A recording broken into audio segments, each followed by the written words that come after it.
Today we will discuss about the surgical approach for the hip joint and the neck of the fracture of the femur.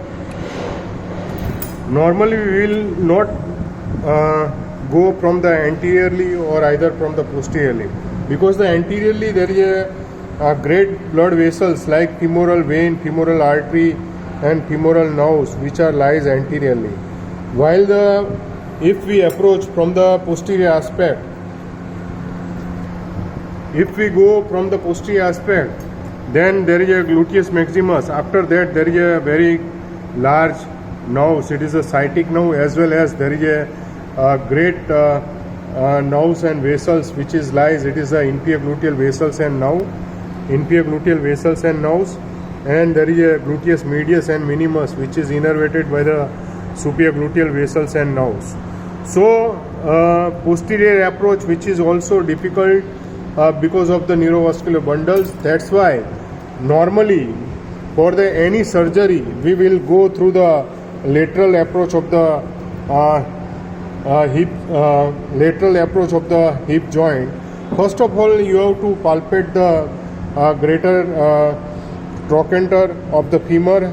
We have to go through the above incision, maximum up to the 3 to 4 centimeter, and also up to the below 3 to 4 centimeter. And you have to split the first of all you have to cut the skin.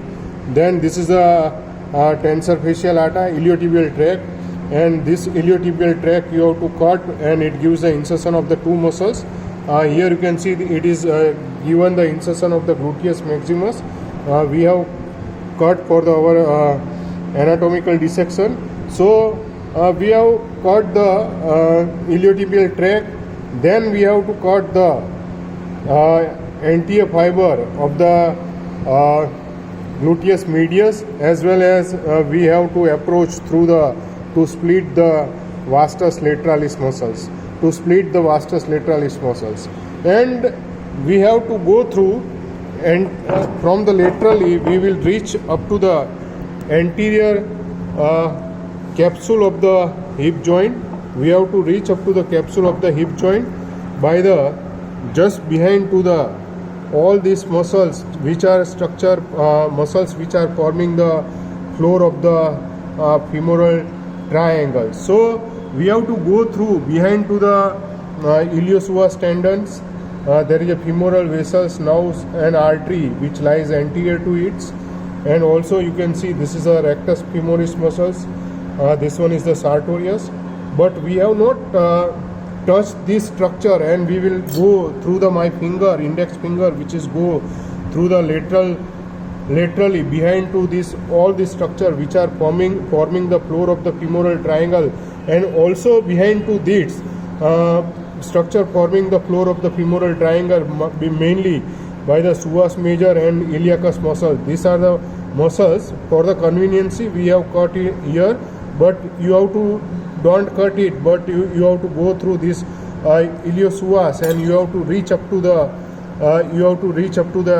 anterior part of the femoral anterior part of the hip joint, and this we have cut the capsule of the hip joint, and we have approached through the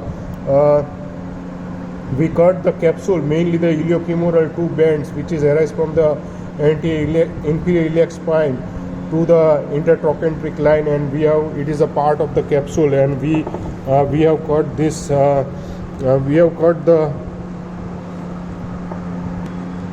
we cut the capsules.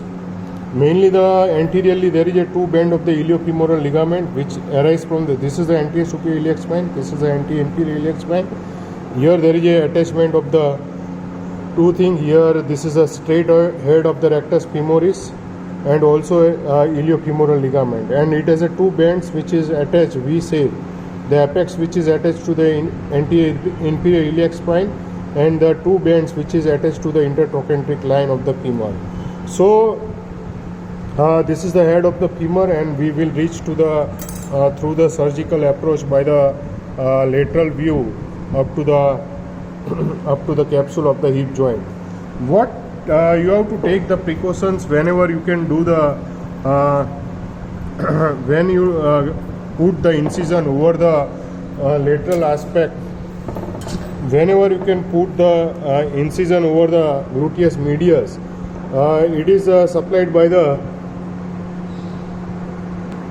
So whenever we have when we cut the gluteus medius, at that time you don't go beyond to the 3 to 4 centimeter above, maximum 5 centimeter above it. It lead to there is a damage to the superior gluteal nerves, and you have to also take the precautions.